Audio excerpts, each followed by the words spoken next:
Hello. Okay, that works.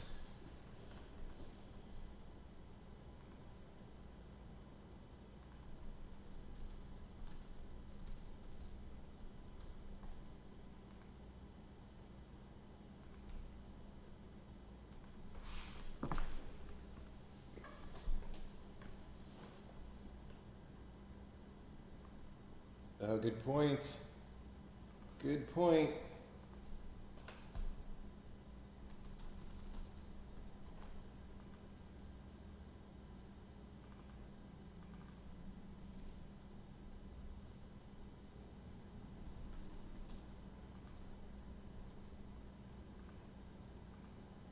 Normally I change those things before I start streaming so that when people get the email or whatever, they know what it's about, but I forgot this time.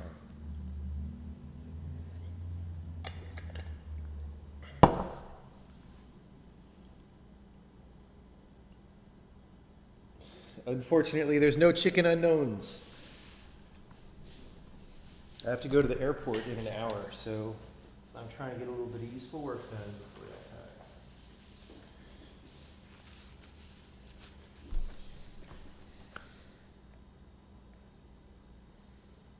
All right, well, thanks for showing up. I'm going to do some animation programming again. Sorry if you came here for some PUBG. That's not what is streaming right now. And I have a limited amount of time. I have about an hour, so I'm going to start on a new task. And we may not get it done, but then that'll make a good opportunity for a part 2 or part 3 of this. So, you know, what I've been doing lately is messing around with animations, right? So if I run the game for a second, you know, we've got our guy running around, and he blends animations together to do things, and we have information on the animations, and this is all stuff that we did in previous streams. So you can watch how this was built up. Now, one thing that I noticed on a previous stream is that my sort of ad hoc way of mixing animations together is not very good. You can set up situations in the animation graph where if a middle entry drops out of this list of green animations here, then we'll get a discontinuity and the model will snap. And that's not happening right now because I have the numbers set up in a way that doesn't let it happen.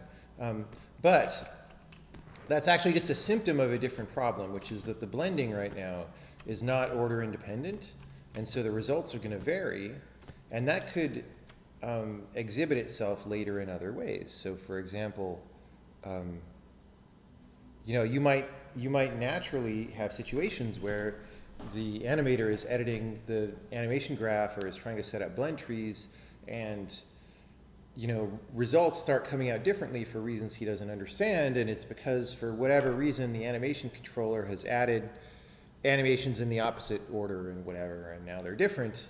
And even aside from all that, just philosophically speaking, if you're going to blend n animations together, you kind of want some idea of blend. Like if it's the right idea of a 50% mix of 2 animations, it shouldn't matter which one is first and which one is second, right? Like an even blend between 2 animations shouldn't care which animation is which. It should be the same. So we're going to work toward that. I don't know if we're going to get all the way there today.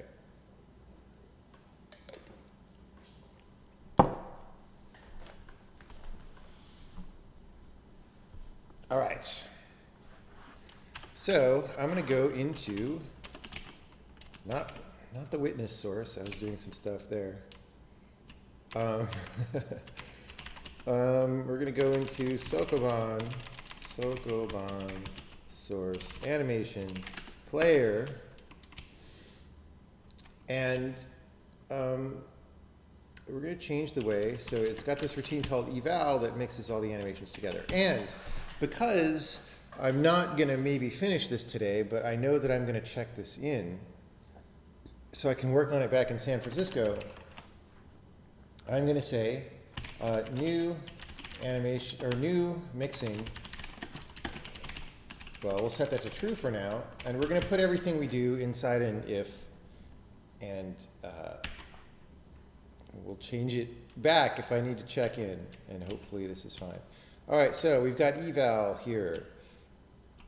And so for every channel, if it's an animation, we do this blend factor stuff here. So, you know, you saw me edit this a little bit in a previous stream if you saw them all, but, you know, basically, we've evaluated every channel up here somewhere, yeah. So up here, we tell each channel to eval, which just means for whatever animation is on that channel and that time, figure out where what all the bone transforms are, right? So that happens in this loop.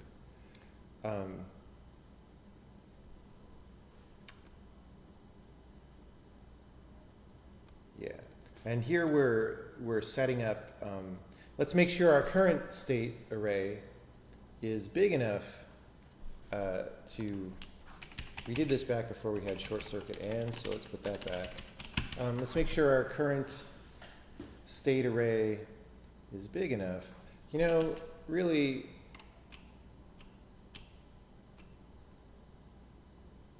let's just do this. Because it doesn't make sense to be in here if we don't have these things.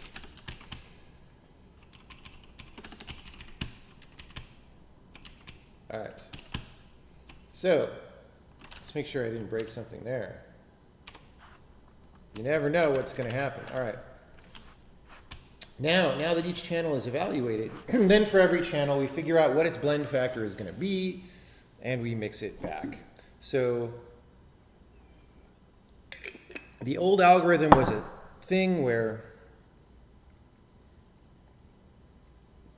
we're basically calling lerp between each channel and the next one, and the blend factor just tells us how much to lerp. So it should be obvious that if you have 3 channels and you drop out the middle one, then this midpoint that you're lerping to like isn't there anymore. But you were lerping in that direction even when your factor was small. Like I don't have time to draw a graph right now, but if you had, you know, 2 animations on a line, think of them as points in space, and a third one that's like another vertex in a triangle, then no matter how low you make that midpoint, you're still going in that direction and then going to the other one, right? You're going that way and then going that way. And even if the going this way is small, it's still there. Well, maybe that's not.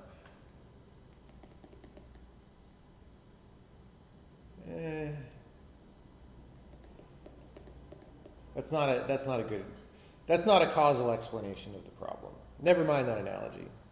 Anyway, no time to think of a better analogy.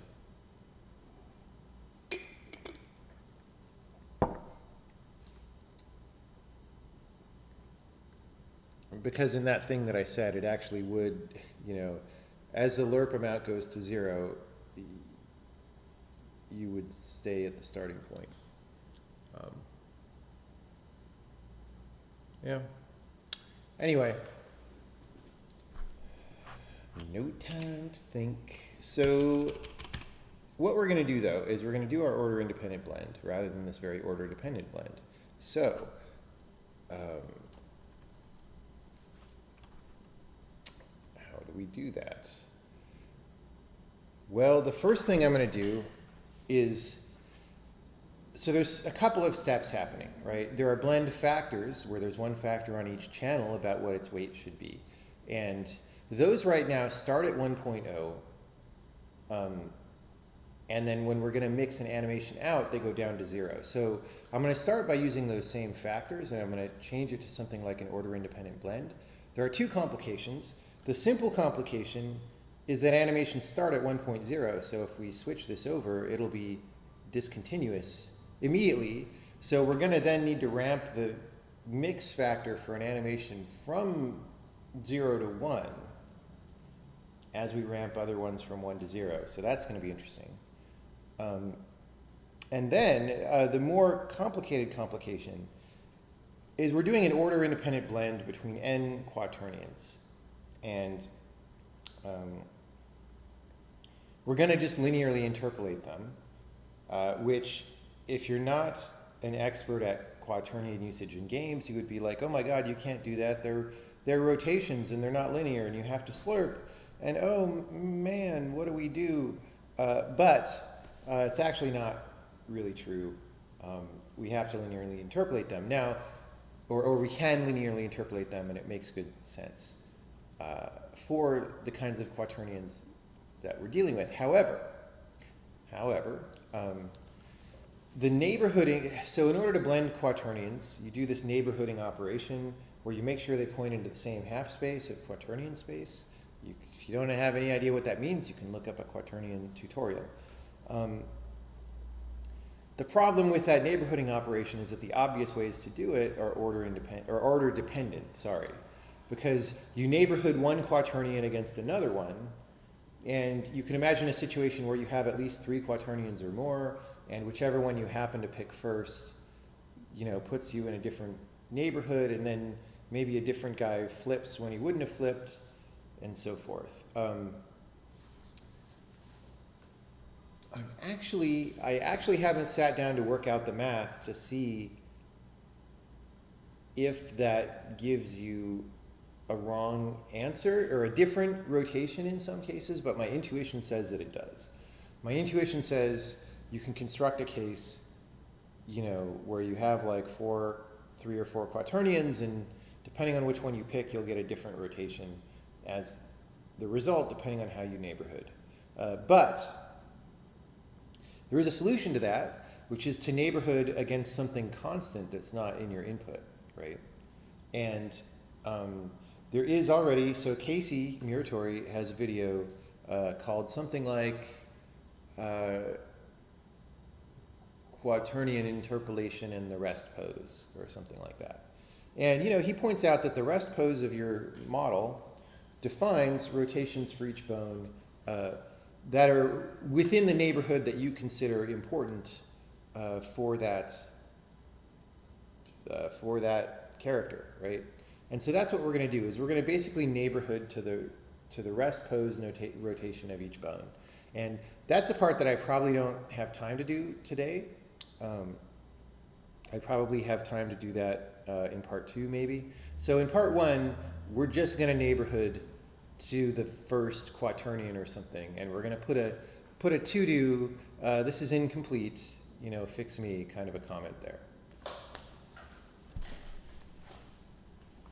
Yes, it's called Quaternion Double Cover in the Rest Pose Neighborhood, and it's just short. It's like a 25-minute video. All right. And that also goes through a little bit more, it's not really a beginner video, but goes through a little bit more explanation of quaternions than I have just given. All right. So we're just going to start doing this, because now we're down to 45 minutes before I got to go.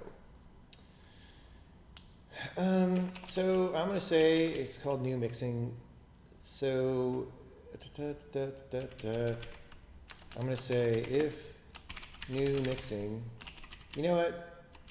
We're just going to replace this whole thing. Oh, my indentation still doesn't like these. Emacs, you killed me. It's not really Emacs's fault. It is Emacs's fault, because I don't want to try to program in eLisp to fix this stuff. If I could program in the language of my choice, it would already be well fixed. All right, so we're going to put that in there and there. And then paste it all in to the new mixing part. Oh, Emacs, I hate you. All right. Let's make sure that works. Yeah. All right. So we haven't done anything different yet in the new mixing. Here's what we're going to do. We're going to have to rename this variable on channel, because the blend factor is not going to be just for blending out, but I'm going to call it that still. So I'm going to say factor. Okay. There's nothing worse than an auto indenter that does what you don't want. It's like it's great when it works, but when it doesn't work, it's infuriating.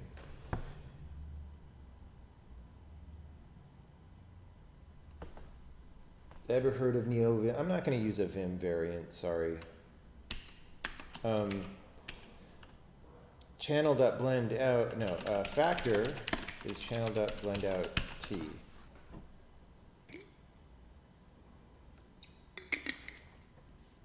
By the way, this horrible behavior that Emacs is doing to me is still better than what modern Visual Studio does to me. Like, that deletes parts of my code and does all sorts of ridiculous things. So I'll take Emacs over Visual Studio. All right.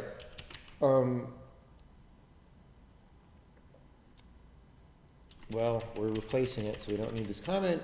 Whoops. We're going to iterate over every node in the channel. And okay, so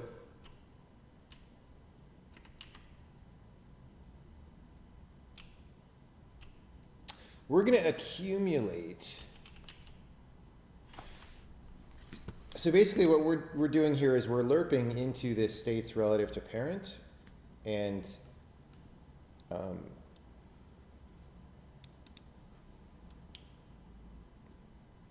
the thing is, on the first step we assign, right? Now what we're going to do is we're going to accumulate. So first I'm going to write the accumulation. Basically we're going to do a weighted average, right? So if you have three things with three different weights, then we multiply the value by the weight and add, multiply the value by the weight and add, multiply the value by the weight and add, and then we divide by the sum of the weights, right? This is what you do for any weighted average. The thing is, we're not in the current code initializing these to starting values because, well, because we didn't need to, because on the first step we were dropping a value in instead of interpolating. Wait, dropping a value in instead of interpolating. We're there. So we need to do that as well, but I'll do that in a minute. First I'm going to do the blend. So this is just checking to make sure we're okay. I'm going to slim this down later because there's this weird indexing that I do that's not necessary. That'll be a good stream to get rid of that. Okay, so we don't care about if we're first or not anymore. We're just going to say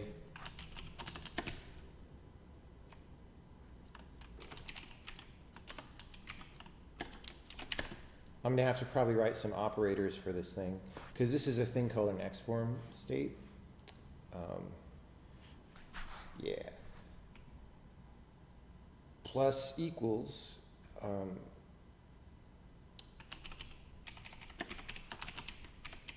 this times factor, right? And then factor sum plus equals, wait, no. Here. Hold on. Hold on. Yes. So if new mixing, factor sum is 0.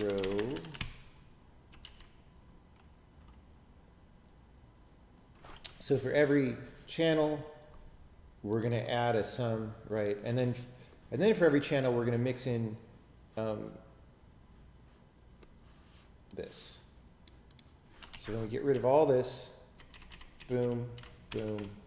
So really, this is the only thing doing any work in this loop. This is all checking. And then this is the thing that we're drawing. I'm just going to put that for now. We're also getting rid of our weird blend factor display hack that I showed before. So, though, like I said, we have to reset our, we have to clear our states relative to parent arrays because we're not initializing them. And I'm going to do that up here. I'm going to say memset states relative to parent.data, 0 size of to parent 0 times states relative to parent.count. put those parentheses wrong.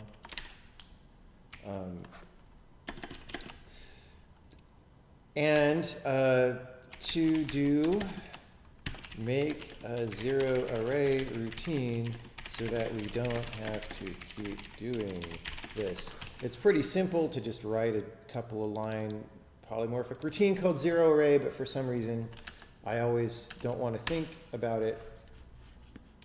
Oh, I missed another, what? Memset, size of, oh, type of. That's not a very good error message.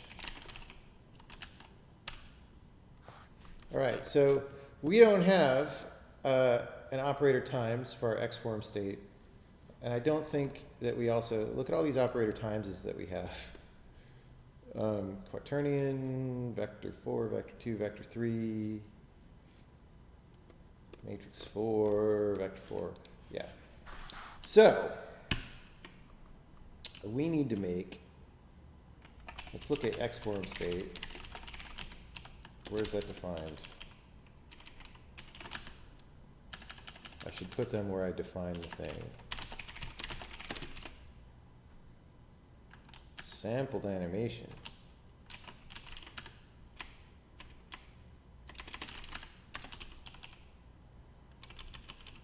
Okay, operator. We don't have an operator. All right.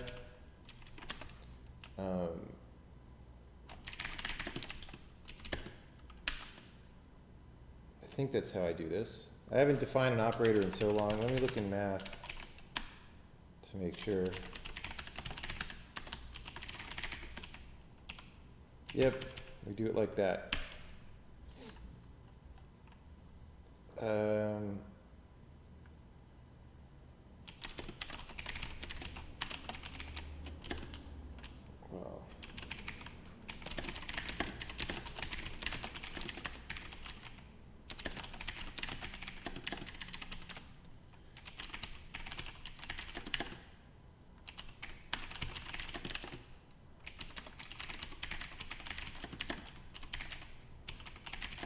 we're just really doing the default thing here. What I should do is have a metaprogramming thing that says, make my operator times be the times of all my members.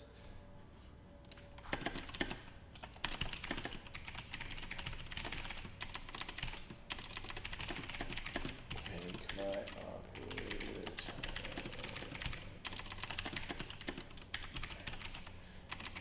because I think that's something we could do at user level at this point. You'd be paying a little bit of compile time because it's always going to be faster just to do this than to run a metaprogram, but it would be more adaptable and stuff. So I don't know. I don't know, man.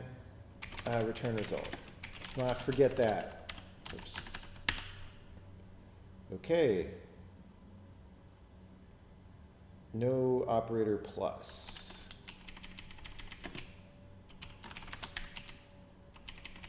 Well, that's the same thing.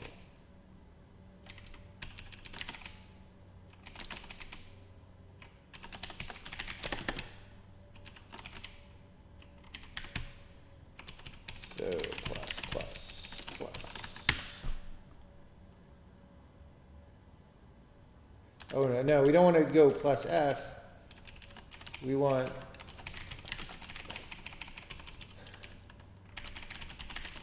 this.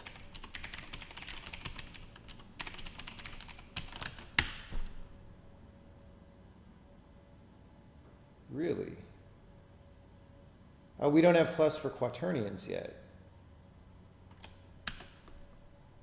We don't have plus for quaternions yet.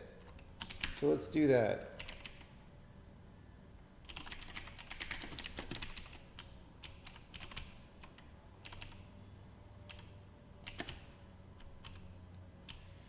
Well, this is just what happens.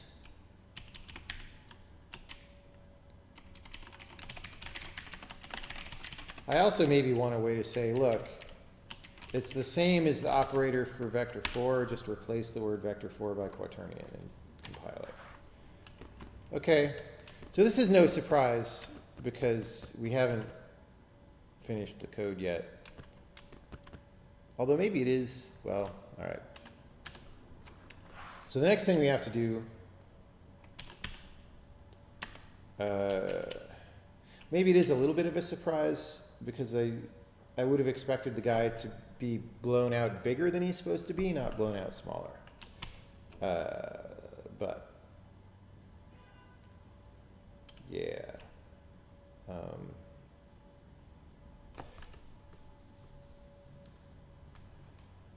Okay.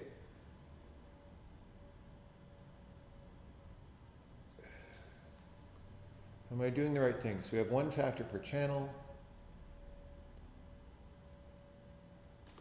We go over all this. Right, and then we're going to say, we don't need this first anymore. Get rid of that guy. Oh, wait, no, we got to.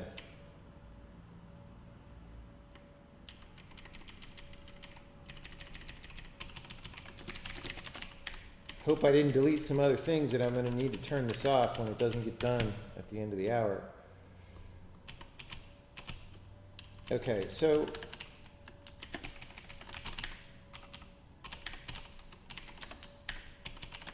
still better than Visual Studio.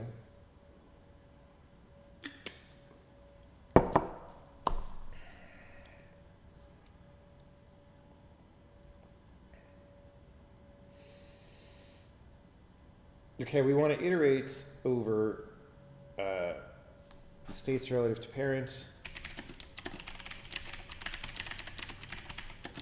I'm just going to copy it into a new value, right, for a second.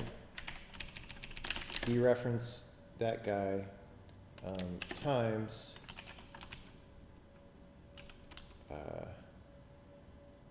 scale, rescale, and then I'm just going to go. This is just going to, if I ever want to debug it or something, it's going to help me. It's going to help me inspect it. All right, so rescale is just going to be 1 divided by if factor sum rescale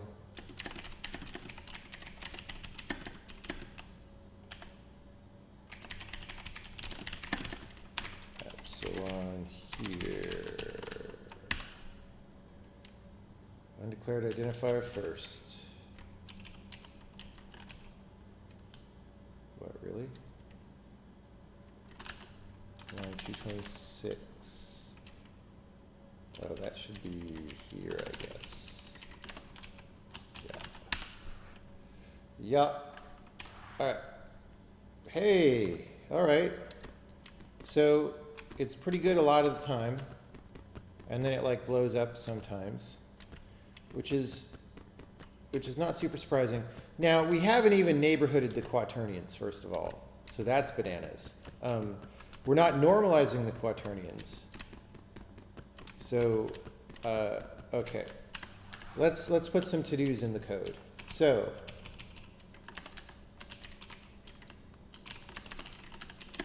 to do neighborhood the quaternions in the lazy way. To do neighborhood the quaternions in the better way. To do normalize the quaternions.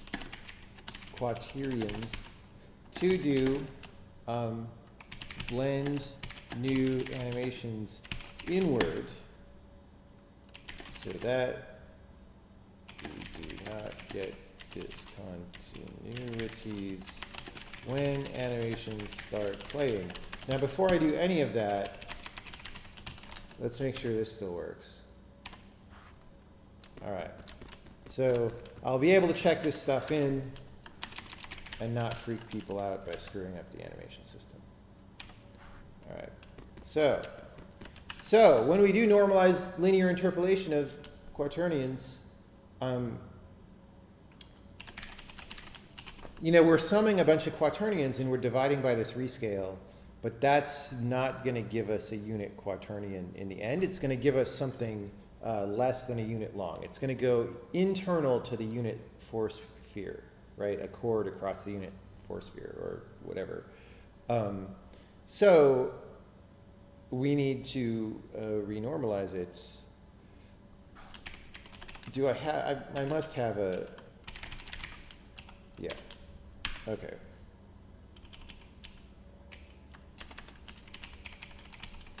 Normalize or identity the orientation of each of these guys.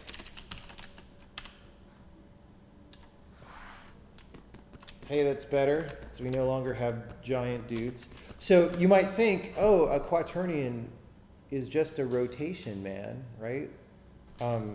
So wouldn't errors in quaternion stuff just result in the guy,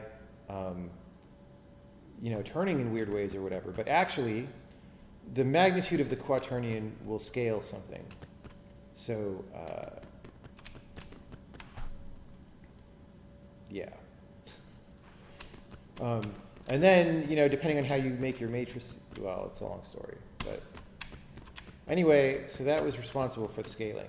Now you can still see discontinuities here, and that I think is because of the blend factor thing. Like every time I mix in a different animation, he's gonna, so we have to fix all that badness there. And also once in a while you see his limbs flail out in a weird direction, and that may be due to us not neighborhooding the quaternions. So we're going to take care of that next. Now I'm doing all this in a lazy way where I don't care about the performance yet. I just want to get it working, and then I'll make it fast later.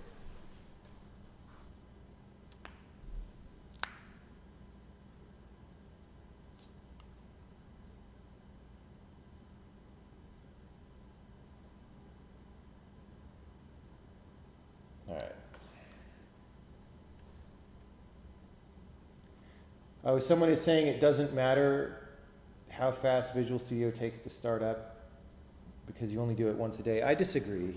I restart Visual Studio a number of times a day, in part because sometimes it crashes, in part because, you know, I'm just working in Sokoban and then I want to do this. Like say I just want to debug this by going dev-eng run tree soko debug.exe. It's like, all right, whoops. It did all that just to tell me it couldn't find the file because I'm not in the right folder, right? So let's try again. Okay, that was only a couple seconds because I was starting an empty project, but it's still, you know, it just wears on you if you do that a lot. It's just, it's not good. It shouldn't take 2 to 3 seconds for a supercomputer to open an empty window, in my opinion.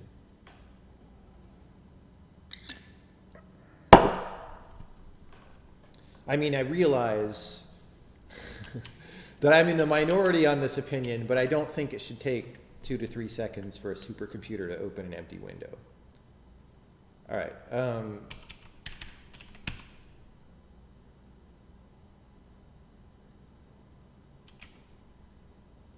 I don't know what inward means here. As an intro. Okay. Neighborhood the quaternions in the lazy way. We're going to do this. We're going to say, going back here,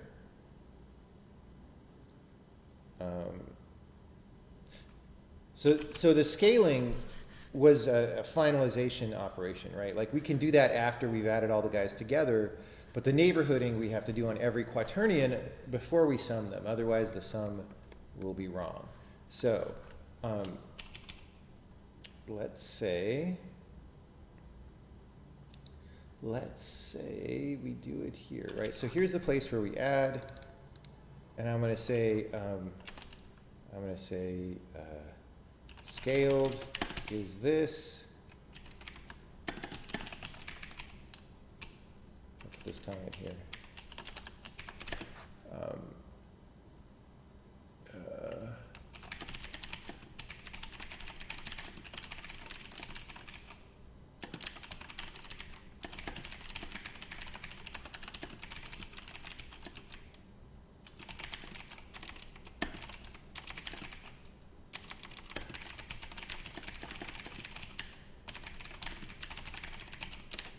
Okay, and we say plus equals scaled.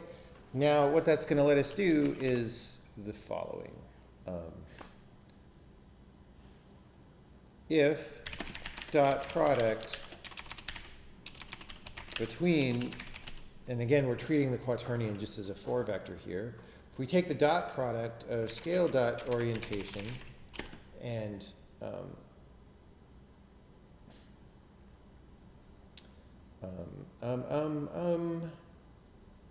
states and the destination target,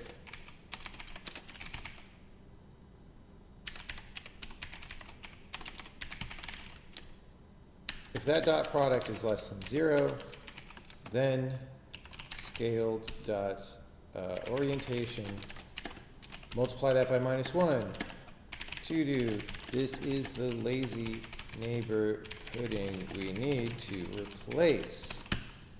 All right, so that's just, you know, what we're doing here will be familiar to people who know about quaternions and will not make any sense to people who do not know about quaternions. So, but like I said, there's other information. All right, so, you know, maybe that's even a little better. I don't see arms turning backward. Oh, no, we just did right there. That might be a blend factor thing then. So the thing about this neighborhooding that I'm doing is that I'm not actually sure if we're ever getting any quaternions in the wrong neighborhood to begin with. It would make sense that we might not, or that we might not get many, because we're not synthesizing anything, we're just getting input animations, and the input animations are all small joint motions. Like there's nothing where, you know, the guy is doing cartwheels or something. Or where he's doing some like rotating his wrist all the way around many times. So in a human animation, you're not going to have big orientations. That, however, does not give us any guarantees about which half spaces the quaternions are in, because anyone could have changed them at any time for any reason. So what we would do is, you know, probably in our asset processing phase, when we save the animation into something very pre-baked for any specific version of the game, then we would ensure the quaternions are in the correct half space. And that'll be a good stream, actually, because our animation format right now is, let's go look at it.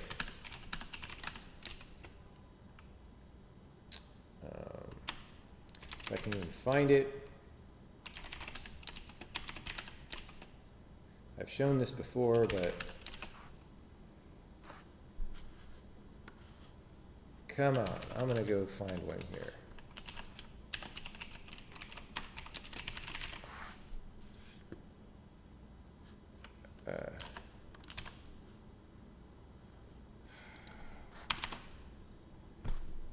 No, oh, because I'm looking in the wrong place. I'm just going to use the Windows search because I don't want to mess up my search settings there. See.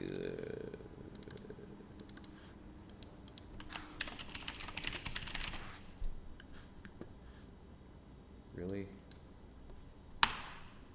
It's not called sampled animation. It's called,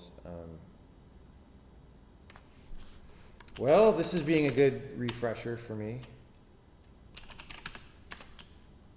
Keyframed animation. We changed formats at one point. All right. You know, so they look like this right now. I've shown this before, where it's just a bunch of transforms written out in text, which is fine, but it's not really the thing you want if you want your game to start up in the minimum amount of time. And the more animations that you have to load, the more this becomes a problem. So I'm going to do something where we pack these together in binary files. Now these are the quaternions. So these are positions, orientations, and scale shear matrices for you know, every bone. And these are the quaternions that could be in any particular half space, right? So this is the thing that we're possibly negating before averaging them and so on. You can see they're all over the map. So for example, here's one that's 0.711, blah, blah, blah. And here's one that's minus 0.7 You know, the other dimensions are not quite opposite this one, but they're close. So this is 0.6 and this is 0.5. And then it's sort of rotating more in this plane of these two coordinates. But anyway, if you dot product these, it's going to come out negative, I think. I'm pretty sure.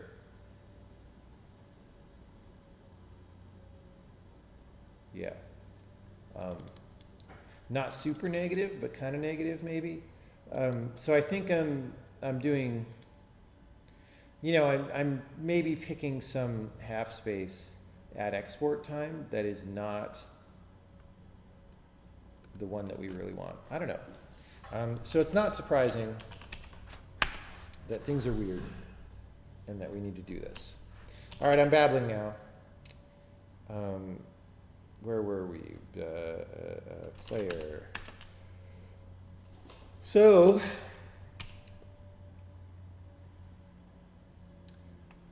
the big thing is next, the blend factor thing. When we play an animation,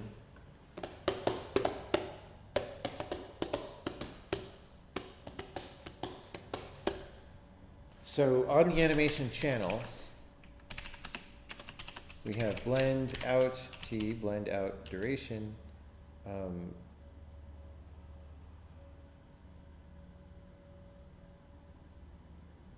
I'm going to change this to just a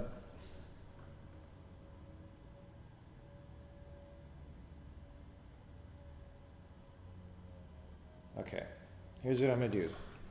I'm going to say there's a blend, well, there's a blend T. It's not for blend in or blend out. It's both, right?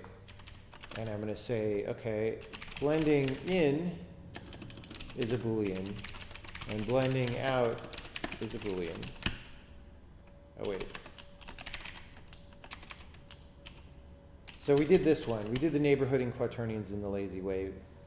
We're going to do the better way later. That's definitely not going to happen in this hour. So we're doing this one now. Now we may not even finish this one. All right. So blend out T is not updated here. Well, let's just compile, and it'll give us an error with whoever is. Oh geez. Oh geez. This could have been bad.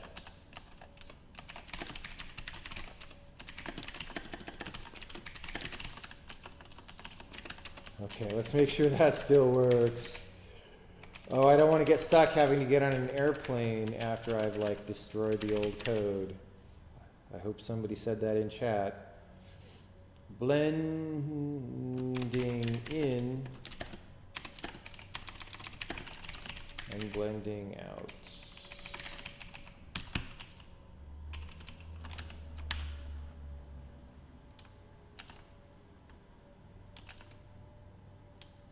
Wait, what? I just blend out T. Oh, because that's not if. All right, all right. Okay, let me try. This should work right now. Okay, we're still safe. I can still check in and go home.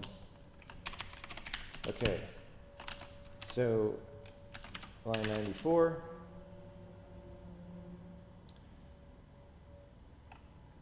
Yeah, so this is just deciding when to get rid of a channel. So if we're new mixing, we do something. Else we do the old thing. And the new thing is going to be,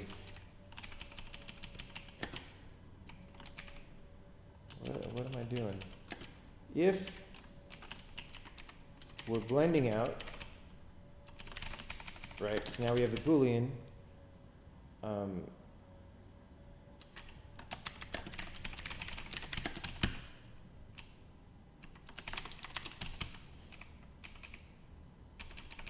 Okay, so we increment the blend t in either case.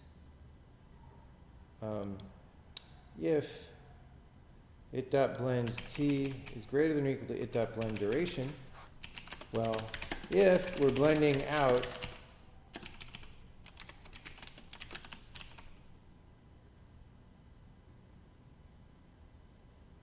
wait, what? Okay. So this is why, so when I was explaining the triangle thing before for why we were getting discontinuities,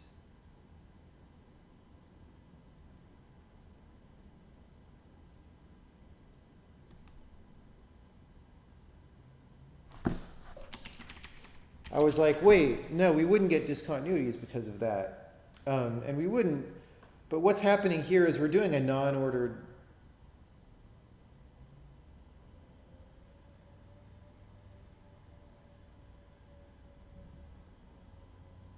oh no, we're doing an ordered, okay. I don't know. I need to think about that. Doesn't matter, because we're doing order independent blending. Doesn't matter. So,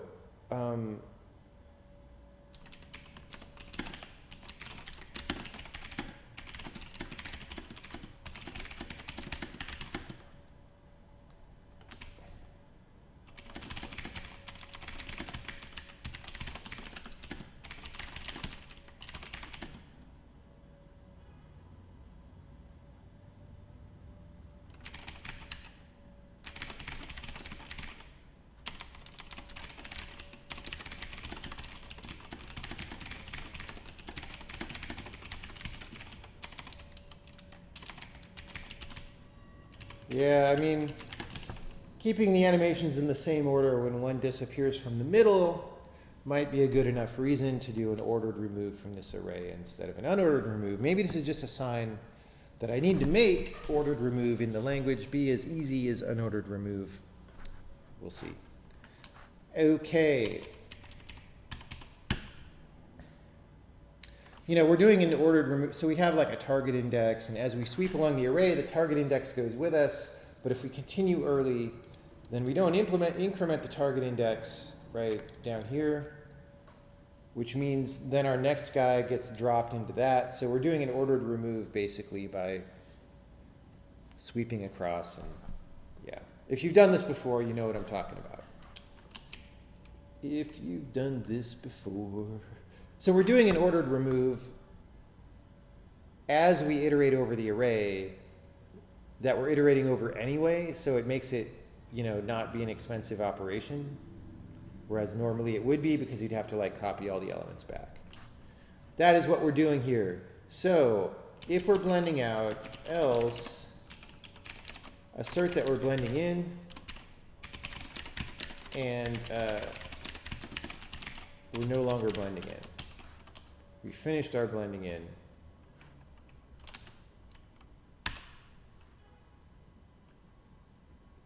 All right.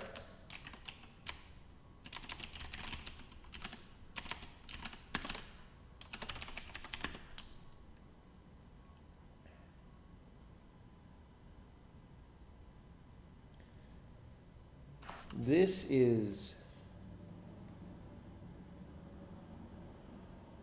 okay.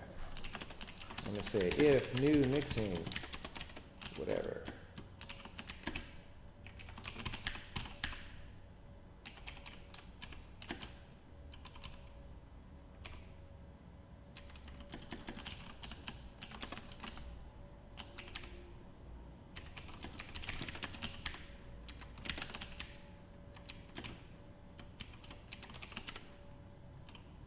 Come on. Indent me, thank you, indent me too.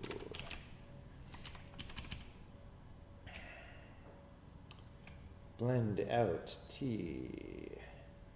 So if channel dot, if we're not blending in,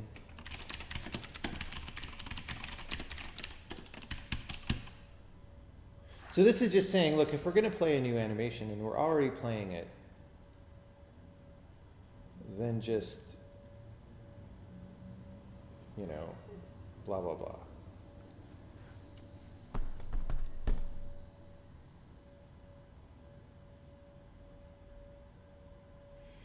Otherwise,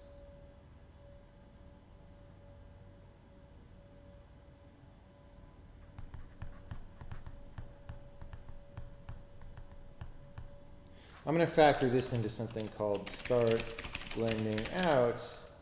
So otherwise, so if the channel, if we're going to play an animation, you know,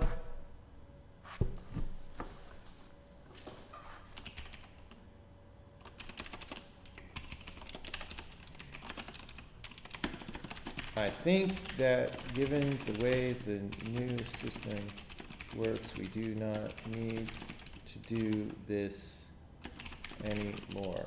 Oh God. All right, okay. So, you know, it used to be like, okay, if you say you're playing a new animation and there's an old channel,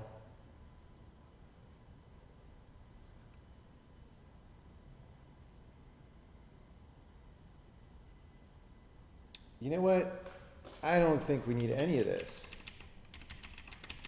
So all this code is to let animation be driven by what I used to do, which was just programmatically say, play this animation on the guy, play that animation on the guy. But that's not how it works anymore. We have this animation control system that does this sort of thing at a higher level, although frankly, I'm not completely sure now that I take this out.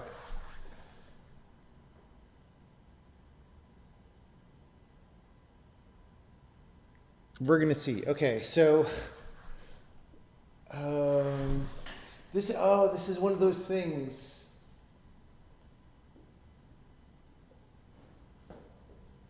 Okay, I'm going to put a new to-do. To-do. Explicitly start blending out any pre-existing animations when we transition to a new animation control state. So I think I might be doing that already, but if I'm not, regardless, the right place to do this kind of like, oh, let's start magically turning off old animations because we played a new one. The right place to do that is at the higher level control system. It is not here, which has now become the lower level thing. You don't want the lower level thing invisibly assuming things about how you want the animations to behave. And with that, I think I'm out of time for now. So like, I'm just gonna leave it here so that I remember where I was. I'll also do a comment. To do, as a subset of this, is make blending out work again with the new variables anyway. Okay, so now my goal is just make sure that I didn't break anything, and then I'm going to check in my code. And we'll continue this at a later date. Does anyone have questions for just like a couple minutes about what the heck I'm doing, or why, or anything like that? In progress work on new sync.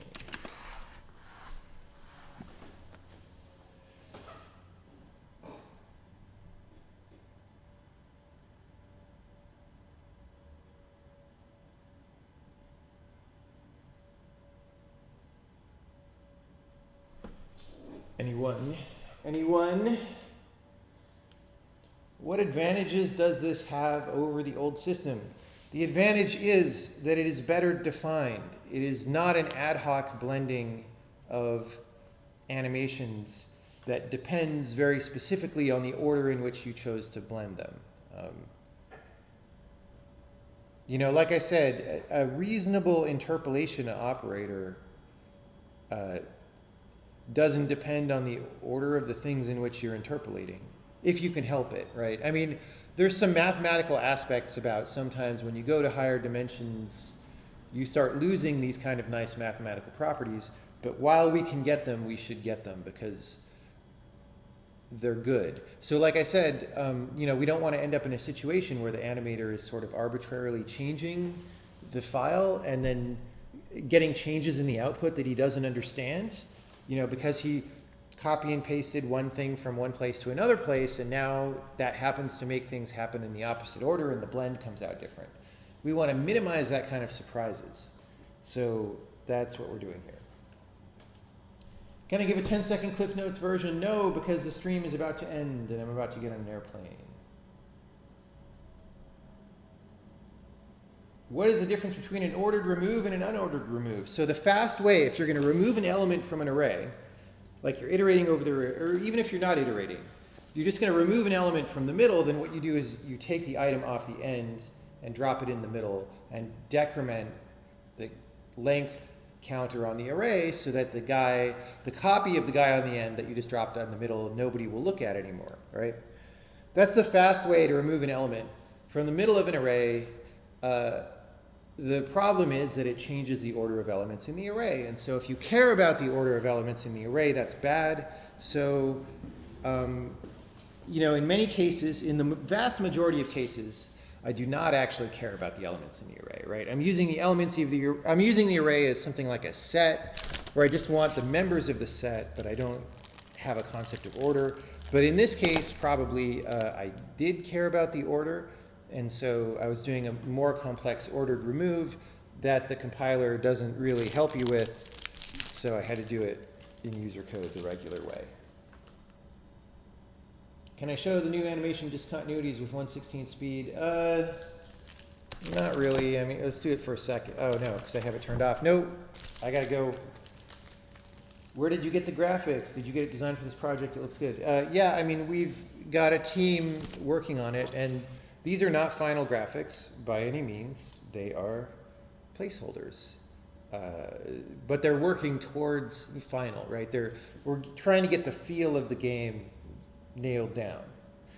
The rendering in this particular program is not even that good yet. So given these assets, if I were to work more on the rendering, they would look better substantially. All right, everybody, thanks for coming by. Sorry for such a rushed stream, but I'm trying to pack one in when I can. And we'll continue this at a later date. Thanks for coming by.